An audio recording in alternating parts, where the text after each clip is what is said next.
गोवा, मस्ती से भरा एक ऐसा शहर जो सैर सपाटे के लिए दुनिया भर में मशहूर है। यहाँ की रंगीनियां और मस्ती भरी कहानियां लाखों सैलानियों को हर साल यहाँ खींच लाती हैं।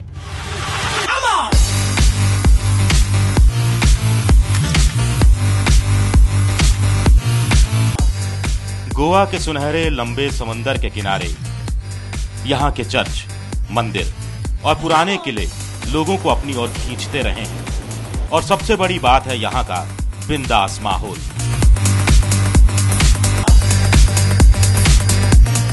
नाच गाने और मस्ती भरे माहौल के बीच यहाँ की बीच पार्टियां और पब टूरिस्टों के बीच खासे मशहूर हैं। और गोवा के इसी मनोरंजक माहौल ने इसे बना दिया दुनिया भर में पर्यटकों के लिए बेहद आकर्षक सैरगाह। गोवा में आज पर्यटन एक बड़े उद्योग की शक्ल ले चुका है। लेकिन यहीं की मिट्टी में पले बड़े देश के पर्यटन मंत्री ने दिया है अब एक ऐसा विवादित बयान जिसने गोवा ही नहीं बल्कि गोवा के ख्वाहिशमंद दुनिया भर में फैले पर्यटकों के जहन में मचा दी है खलबली। श्रीपद नायक मोदी सरकार में पर्यटन राज्य मंत्री हैं, जिन्होंने गोवा की नाइट लाइफ की लाइफलाइन माने जाने वाले पब कल्चर पर किया है अपने बयानों से तीखा प्रहार। जो कुछ हमारे कल्चर के विरोध में कुछ होगा तो हम इसे बर्दाश्त नहीं करेंगे। बस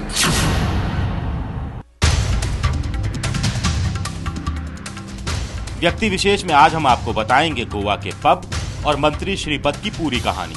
साथ ही पड़ताल इस बात की भी करेंगे कि पर्यटन मंत्री श्रीपद नायक की टेढ़ी निगाहों के निशानों पर क्यों आ गई है गोवा के पबों की कहानी।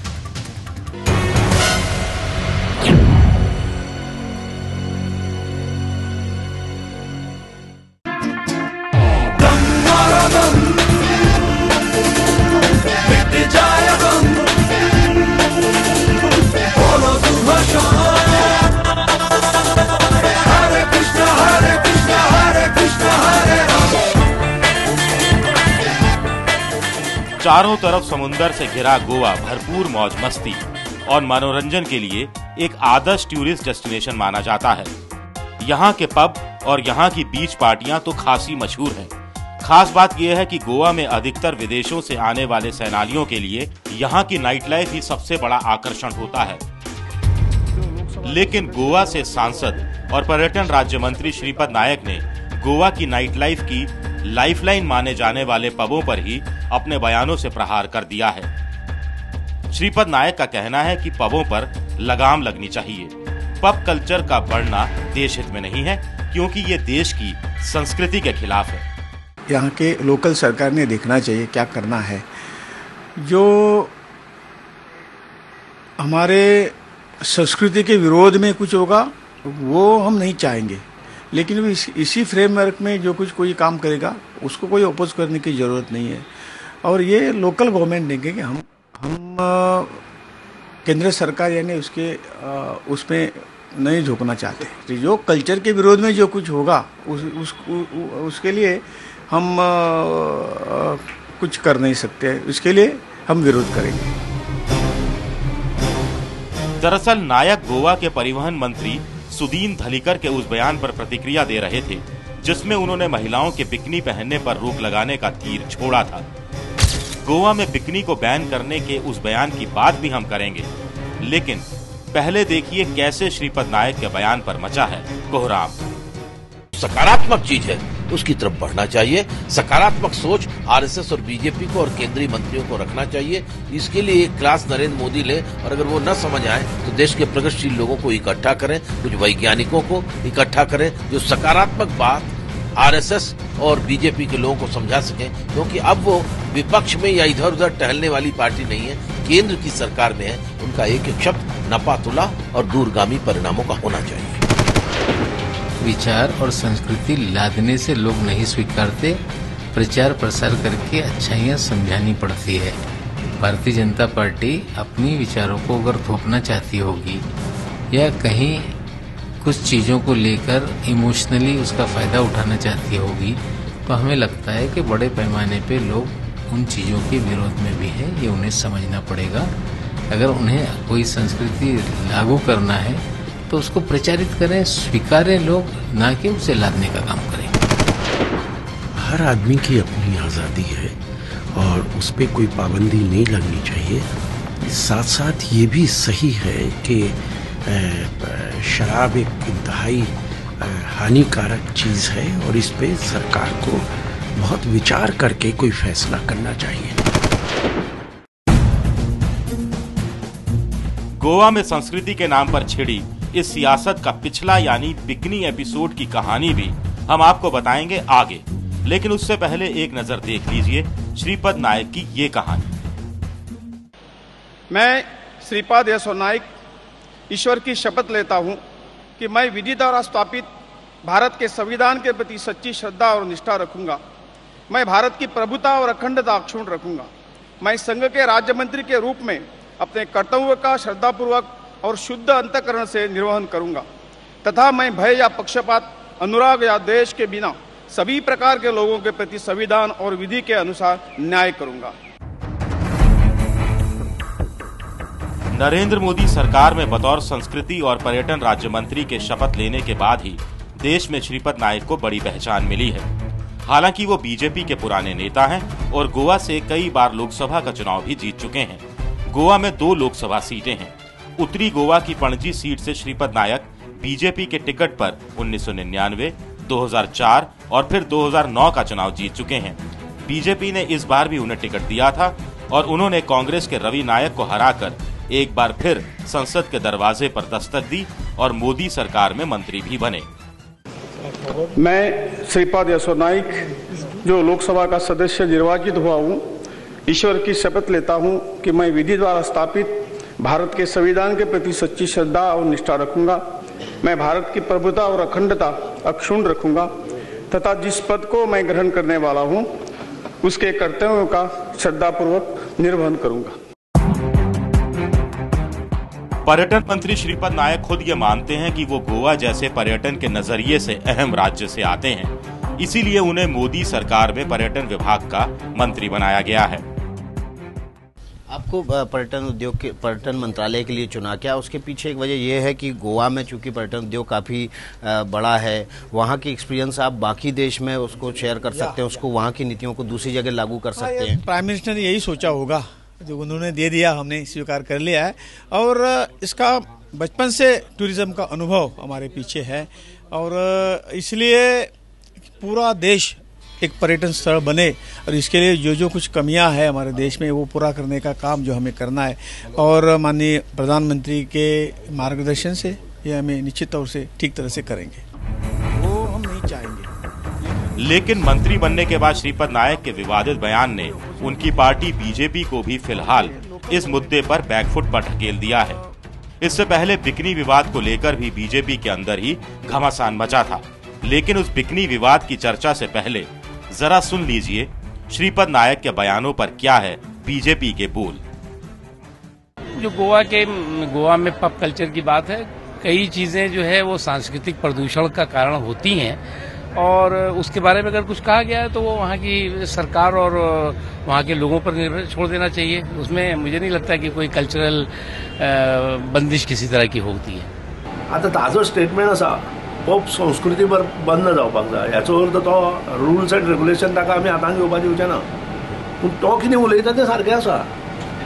पयर जो हांगा मारामारी जाली पणजेंत रातची, ती पब संस्कृतीक लागून जाली। मेळत तशी भुरगीं आमची चली भुरगीं ती मेळत तशे कपडे घालून जर पबांत गेली आसत थंय कितें जातलें? You cannot ban anybody going anywhere. युवतियों को छोटे कपड़े पहनकर पब में नहीं जाना चाहिए। श्रीपद नायक के इस ताजा विवादित बयान से कुछ दिन पहले गोवा की बीजेपी सरकार के ही एक और मंत्री सुदीन धाविलकर ने भी दिया था एक विवादित बयान। सुदीन का कहना है कि गोवा के समुद्र के किनारे बिकनी पहनने पर रोक लगा दी जानी चाहिए।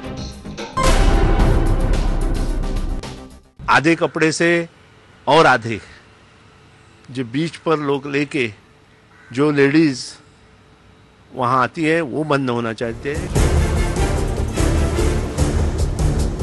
गोवा में भी बीजेपी की सरकार है, ऐसे में बीजेपी के मंत्रियों के ऐसे बयान जहां नए विवाद खड़े कर रहे हैं, वहीं उनके ऐसे बयानों से पर्यटन का स्वर्ग समझे जाने वाले गोवा में पर्यटन उद्योग को भी नुकसान पहुंच सकता है।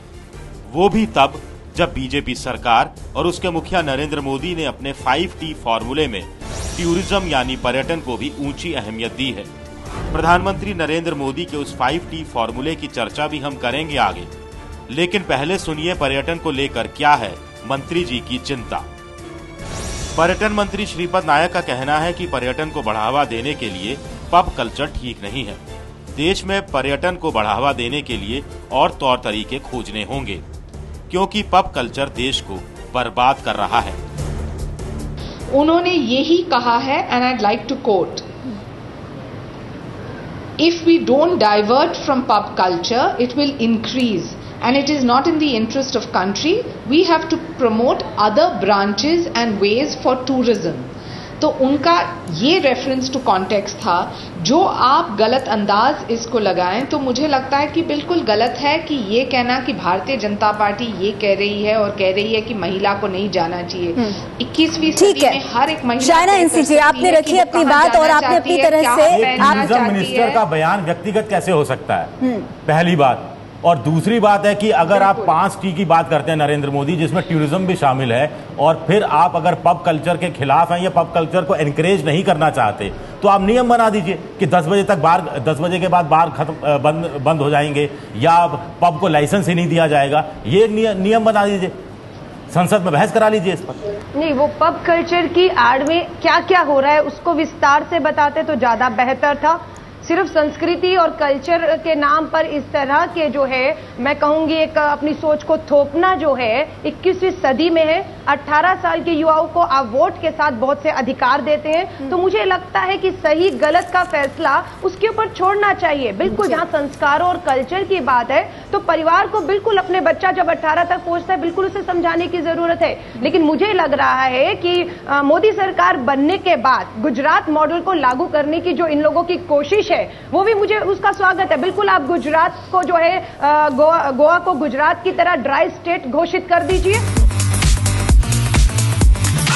एक तरफ बीजेपी के केंद्रीय मंत्री पब पर प्रहार कर रहे हैं, तो वहीं गोवा के लोक निर्माण मंत्री धाविलकर का कहना है कि लड़कियों को बिकनी पहनकर सार्वजनिक स्थानों पर नहीं आने देना चाहिए, क्योंकि इससे दूसरे राज्यों से आने वाले लोगों को काबू करना मुश्किल होता है और इससे गोवा में अपराध होते हैं। जब तक पीड़िता पुलिस के पास पहुंचती है तब तक काफी देर हो चुकी होती है और इसलिए समंदर के किनारे इस तरह की गतिविधियों को नियंत्रित करना जरूरी है। लेकिन पर्यटन मंत्री के ताजा विवादित बयान ने तो पर्यटन को प्राथमिकता देने वाली मोदी सरकार के सामने ही सवाल खड़े कर दिए हैं।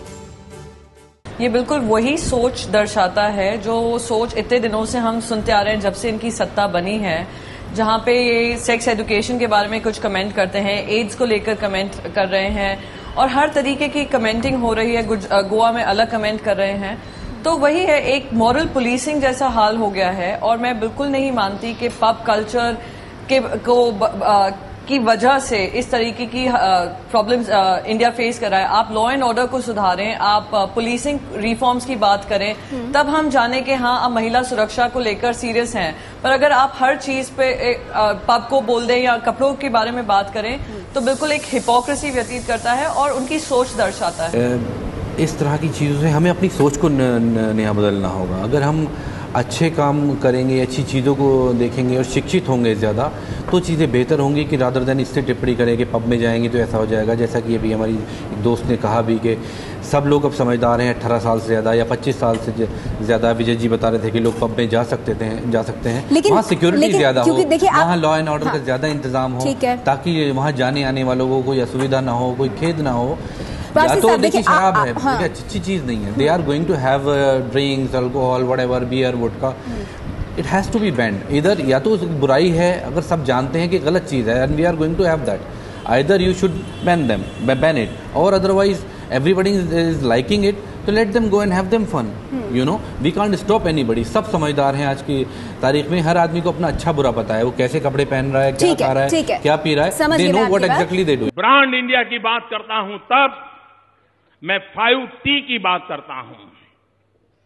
Talent, tradition, tourism, trade, technology, ये 5 टी ऐसे हैं जिसके भरोसे हम ब्रांड इंडिया को लेकर के विश्व को एक बाजार बनाने की ताकत खड़ी कर सकते हैं। मित्रों, भारत उत्पादन करे, दुनिया खरीद करे, लेकिन इसके लिए हमने टेक्नोलॉजी में अपग्रेडेशन करना होगा।